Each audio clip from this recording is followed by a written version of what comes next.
अश्विन माह के शुक्ल पक्ष की पूर्णिमा को शरद पूर्णिमा कहते हैं। इस दिन धन की देवी माँ लक्ष्मी का जन्म हुआ था। ऐसे में धन की प्राप्ति के लिए ये दिन सबसे उत्तम है।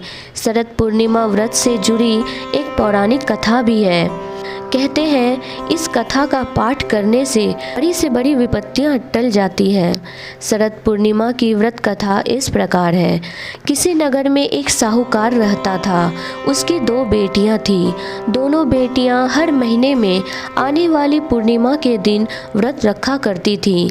इनमें बड़ी बेटी अपना व्रत पूरे विधि विधान से पूरा करती थी। वहीं छोटी बेटी व्रत के नियमों का सही ढंग से पालन नहीं करती थी। कई सालों तक ऐसा ही चलता रहा।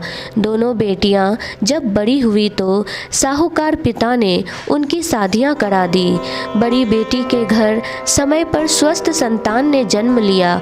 वहीं छोटी बेटी को संतान तो हुई, लेकिन उसकी संतान ने जन्म लेने के तुरंत बाद दम तोड़ दिया।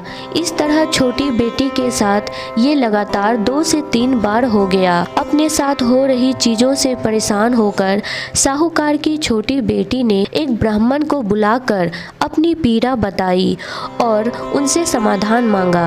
इस पर ब्राह्मण ने उससे कुछ सवाल पूछे।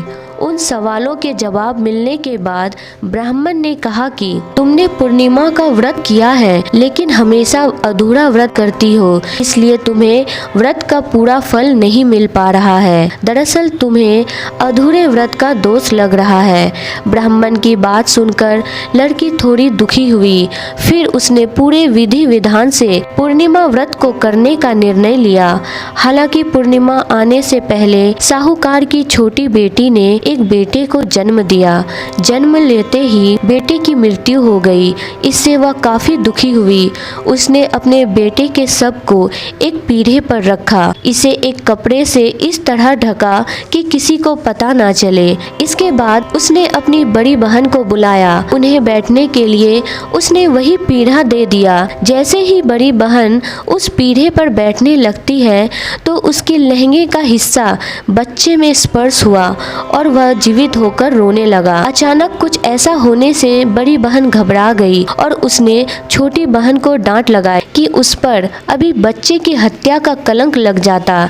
बड़ी बहन को गुस्सा होते देख छोटी बहन ने उसे शांत करते हुए कहा कि दीदी, बच्चा मरा हुआ ही था, तुम्हारे स्पर्श से पूर्ण जीवित हो गया। हर पूर्णिमा पर जो तुम व्रत और तप किया करती थी, उसके कारण तुम्हें वरदान प्राप्त है और तुम पवित्र हो गई हो दीदी।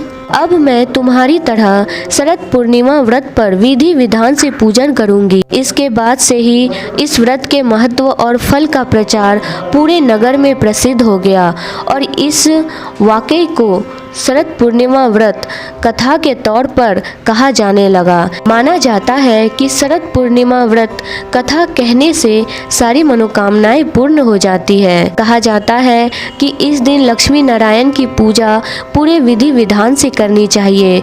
फिर रात में खीर बनाकर उसे रात में आसमान के नीचे रख दें ताकि चंद्रमा की चांदनी का प्रकाश खीर पर पड़े।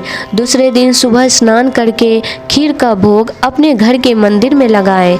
कम से कम 3 ब्राह्मण को खीर प्रसाद के रूप में दें। इसके बाद ही अपने परिवार में खीर का प्रसाद बांटें। मान्यता है कि इस प्रसाद को ग्रहण करने से कई प्रकार के रोगों से छुटकारा मिलता है। राधे राधे।